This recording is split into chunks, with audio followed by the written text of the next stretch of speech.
கதிர் வெடித்து பிழம்பு விழ, கடல் கொதித்து சூடாற்ற, முழுமைமிகு நிலப்பரப்பின் முதற்பிறப்பு தோன்றிவிட, நதி வருமுன் மணல் தருமுன் முன்தோன்றி பூத்த தமிழுக்கு தலை வணக்கம். எப்பக்கம் வந்து புகுந்து விடும் இந்தி எத்தனை பட்டாளம் கூட்டி வரும், கண்ணன் கிளிபட நேரும் கட்டாய இந்தியை வெட்டி புதைப்போம் என்ற போர்ப்பரணி எழுந்த தமிழகத்தில், ரத்தம் பொங்கிய மொழி புரட்சி வெடித்த தமிழ்நாட்டில் மீண்டும் அதே நிலையை உருவாக்குவதற்கு மீண்டும் ஒரு 38, மீண்டும் ஒரு 48, மீண்டும் ஒரு 65, மீண்டும் ஒரு 68 என்று சொல்லத்தக்க விதத்தில் இந்திய எதிர்ப்பு போராட்ட கலைகளை கண்ட உயிரினும் மேலான தாய் தமிழகத்தில் இப்பொழுது மத்திய அரசு, மதோன்மத்தம் பிடித்த அரசு, சர்வாதிகார அரசு, எதேச்சாதிகார அரசு இந்தியாவையே சமஸ்கிருதத்தின் கீழ், இந்தியின் கீழ் கொண்டு வந்து இஸ்லாமியர்களை, கிறிஸ்தவர்களை எல்லாம் நாட்டை விட்டு வெளியேற்றி விடலாம் என்ற மனப்பால் குடித்துக் கொண்டிருக்கின்ற 100 ஆண்டு கால போராட்ட வரலாறு தான் இந்திய எதிர்ப்பு வரலாறு. இந்த நாள் தமிழர்களின் வரலாற்றிலே முக்கியமான நாள். சிந்தனை சிற்பி சிங்காரவேலர் பிறந்த நாள். திராவிட இயக்கத்தின் மூல அடிக்கல்களில் ஒருவரான நடேசனார் மறைந்த நாள்.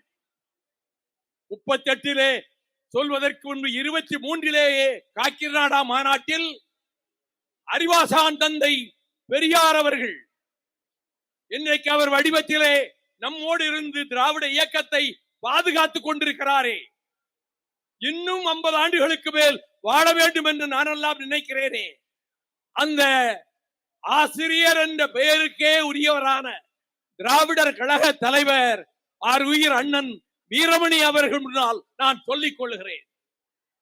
23 காக்கிநாடாவில் இந்திய எதிர்த்த அந்த மேடையிலேயே மகாத்மா காந்தியிடம் வாதாடியவர் தந்தை பெரியார்.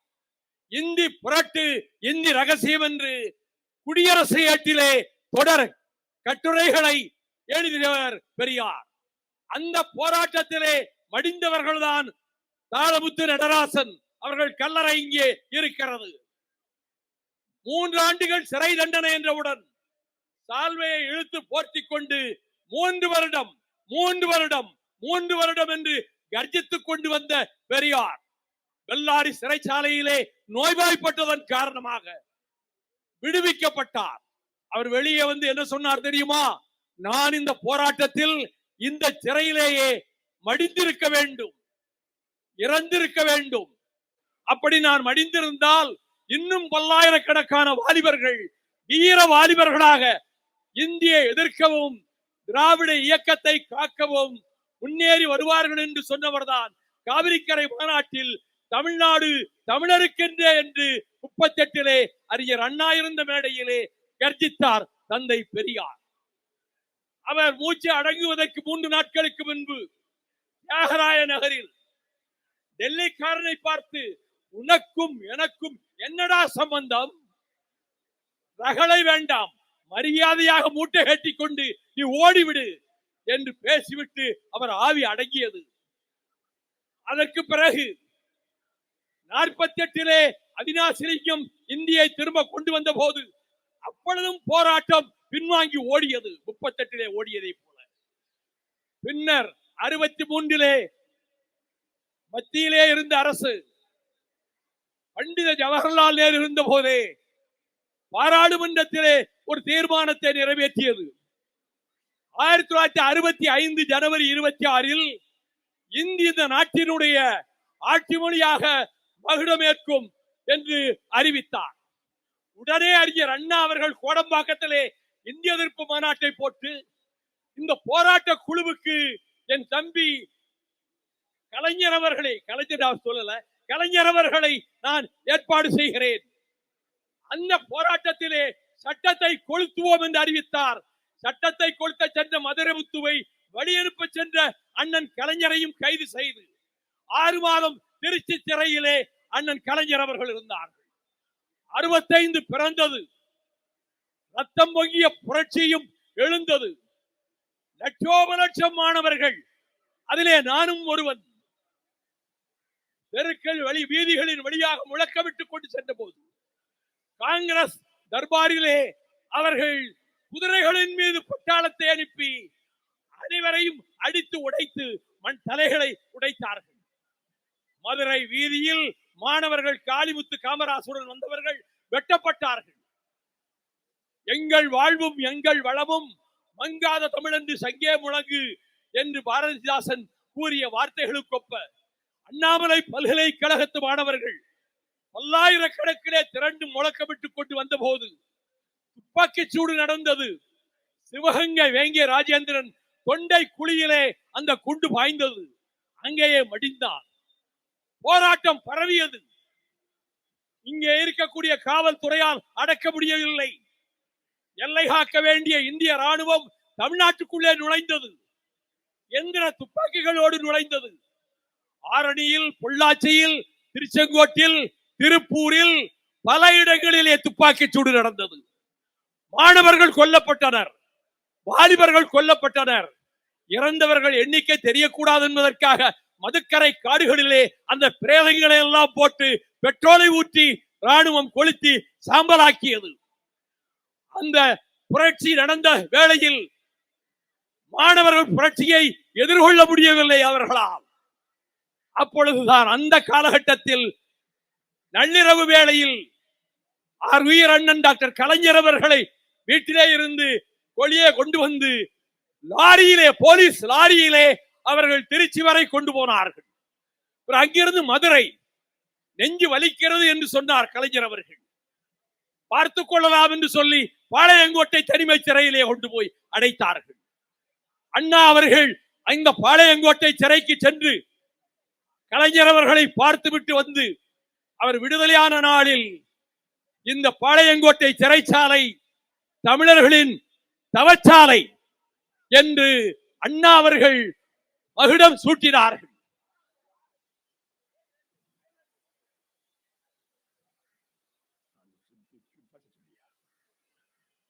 அறுபத்தேழு வந்தது. 11 லட்சம் சைதாப்பேட்டையிலே போட்டியிடும் என்று அண்ணா விருகம்பாக்கம் மாநாட்டிலே அறிவித்தார். திராவிட முன்னேற்ற கழக ஆட்சி அண்ணாவின் தலைமையிலே மலர்ந்தது.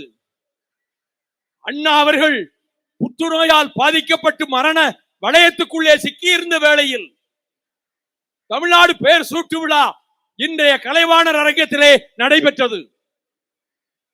பல்லாயிரக்கணக்கான மக்கள், அரங்கத்துக்கு வெளியிலும். அண்ணா அவர்கள் புற்றுநோய் சிகிச்சைக்கு பிறகு பேசுகிற முதல் பேச்சு. அவர் பேசும்போது சொன்னார், அவர் தம்பிகளே என்றவுடன் அனைவரும் கண்ணீர் விட்டு கதறினார்கள். இந்த கூட்டத்துக்கு போகக்கூடாது என்று மருத்துவர்கள் சொன்னார்கள், உடல் பாதித்து விடும் என்று. தமிழ்நாடு என்று பெயர் சூட்டுகிற இந்த நிகழ்ச்சிக்கு போகாவிட்டால் இந்த உடலில் உயிர் இருந்து என்ன பயன் என்று கேட்டபோது அனைவருமே கண்ணீர் விட்டார்கள். அப்பொழுதுதான் பேசினார், நான் 3 காரியங்களை சாதனைகளாக திராவிட இயக்கத்துக்கு செய்திருக்கிறேன். அதை யாராலும் மாற்ற முடியாது, இனி எந்த ஆட்சி வந்தாலும் மாற்ற முடியாது. ஒன்று, இந்த மண்ணுக்கு தமிழ்நாடு என்று பெயர் சூட்டி இருக்கிறேன், யார் வந்தாலும் அதை மாற்ற முடியாது. இன்னொன்று, சுயமரியாதை திருமணத்தை சட்ட வடிவமாக்கி இருக்கிறேன், அதை யாரும் மாற்ற முடியாது. மூன்றாவது, மிக முக்கியமானது, இந்த மண்ணில் இந்திக்கு இடமில்லை, தமிழும் ஆங்கிலமும் தான் என்று தீர்மானம் போட்டிருக்கிறேன், இதையும் மாற்ற முடியாது. அண்ணா அவர்களே, கல்லறையிலே இருக்கிற அண்ணா அவர்களே, உங்கள் அருகிலே துயில் கொண்டிருக்கக்கூடிய கலைஞர் அவர்களே, எவர் வந்தாலும் மாற்ற முடியாது என்று நீங்கள் சொல்லிவிட்டு போனீர்கள். மாற்றுவதற்கான முயற்சியிலேதான் நரேந்திர மோடி அரசு ஈடுபட்டிருக்கின்றது, இந்தியை திணிப்போம் என்று.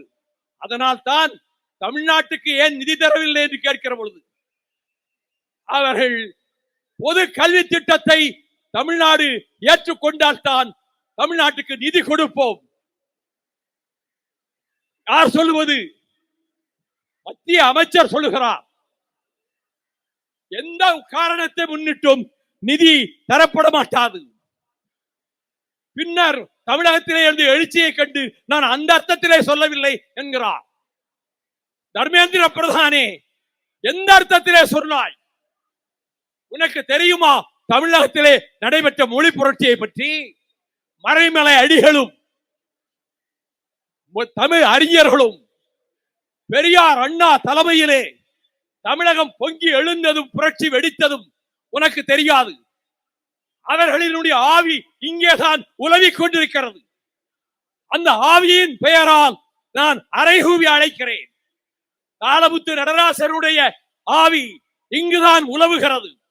சிவலிங்கம் சின்னசாமி, அரங்கநாதன் ஆசிரியர் வீரப்பன், விராலிமலை சண்முகம், சத்தியமங்கலமுத்து, கீரமங்கலமுத்து, பீளமேடு தண்டபாணி, மாயவரம் சாரங்கபாணி இவர்கள் தங்கள் மேரியிலே பெட்ரோலை ஊற்றிக்கொண்டு நெருப்பு வைத்துக் கொண்டு ஒரு மொழிக்காக தீக்குளித்த வரலாறு உலகிலே எங்கும் கிடையாது.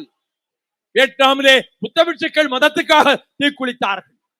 அப்படி தீக்குளித்து இந்தியாவையே உலுக்கி அமெரிக்க நாட்டு பத்திரிகைகளிலே எல்லாம், வாஷிங்டன் போஸ்டிலே, நியூயார்க் டைம்ஸிலே தமிழகத்தினுடைய இந்த வீரஞ்செறிந்த போராட்டத்தை தீக்குளித்து படிந்தார்களே, அவர்கள் புகைப்படங்களோடு வெளியிட்டார்கள்.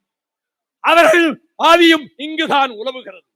அவருடைய வாரிசுகள் தான் நீங்கள் இளைஞர்கள். 30 வயதுக்கு கீழே உள்ள இளைஞர்கள் எல்லாம் அவர்களுடைய வாரிசுகள் தான். நீங்கள் முன்னை விட வீறு கொண்ட வாலிபர்களாக, வீரம் நிறைந்தவர்களாக இந்த தமிழகத்தை காக்க புறப்படுவீர்கள் என்பதற்காகத்தான் ஒரு எச்சரிக்கை மணி அடிப்பதற்கு பொற்கால ஆட்சி என்று இந்தியாவும் மற்ற நாடுகளும் போற்றுகிற திராவிட மாடல் ஆட்சியை நடத்தி கொண்டிருக்கக்கூடிய ஆர்வீர் சகோதரர் தளபதி முத்துவேல் கருணாநிதி ஸ்டாலின் அவர்கள் தலைமையில் தமிழகத்திலே ஒரு புதிய எழுச்சி ஏற்பட்டிருப்பதும், நிதி கொடுக்க முடியாது என்று சொன்னார்களே, சமக்ரா சிக்ஷா அபியான் என்கின்ற பொதுக்கல்வி திட்டத்துக்கு எவ்வளவு வர வேண்டும்? 2401 கோடி ரூபாய் கொடுக்காமல் வைத்திருக்கிறான். மகாத்மா காந்தி ஊரக வேலை வாய்ப்பு திட்டம் 100 நாள் வேலை, அதில் 2118 கோடி ரூபாயை கொடுக்காமல் வைத்திருக்கிறார். சாலை துறைக்கும் பணம் இல்லை, எந்த துறைக்கும் தமிழகத்துக்கு பணம் இல்லை என்று சொல்ல நீ யார்? சர்வாதிகாரியா? சர்வாதிகாரிகளினுடைய சாம்பல் மேடாகத்தான் டெல்லி பட்டணம் வாய்த்திருக்கிறது என்று சொல்வேன். நீ எதை அடிப்படையிலே இந்த பணத்தை கொடுக்க முடியாது என்று சொல்கிறாய்?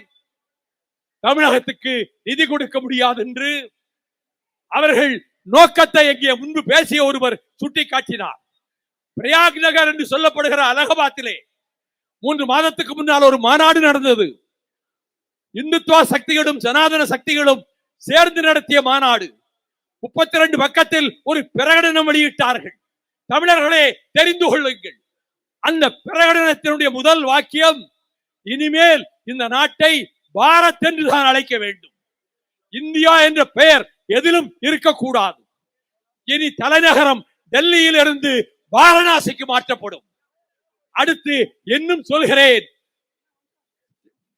இஸ்லாமியர்களுக்கு இங்கே குடியுரிமை கிடையாது, ஓட்டுரிமை கிடையாது, கிறிஸ்தவர்களுக்கு ஓட்டுரிமை கிடையாது என்று தீர்மானத்தை பிரகடனமாக்கிய அவர்கள் நோக்கம் ஒரே நாடு, ஒரே மொழி, ஒரே மதம் என்று ஒரே கலாச்சாரம் என்பது மட்டுமல்ல, அவர்கள் இந்தி சாம்ராஜ்யமாக ஆக்கலாம் நினைக்கிறார்கள்.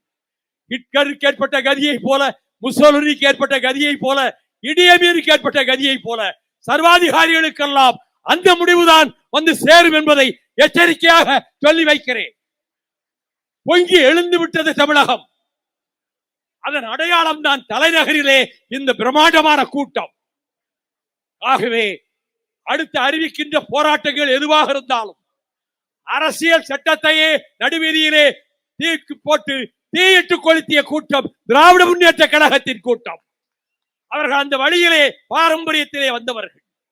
எனவே இந்திய எக்காரணத்தை முன்னிட்டு இங்கே வந்து ஆட்சி புரியவோ, வடபுலத்து ஆதிக்கத்தை இங்கே நிலநாட்டவோ, தமிழக அரசை அச்சுறுத்தி பார்க்கவோ நினைத்தால், மோடி அவர்களே, உங்கள் காலத்திலேயே இந்தியா துண்டு துண்டாக சிதறுகிற நிலைமை ஏற்படக்கூடும்.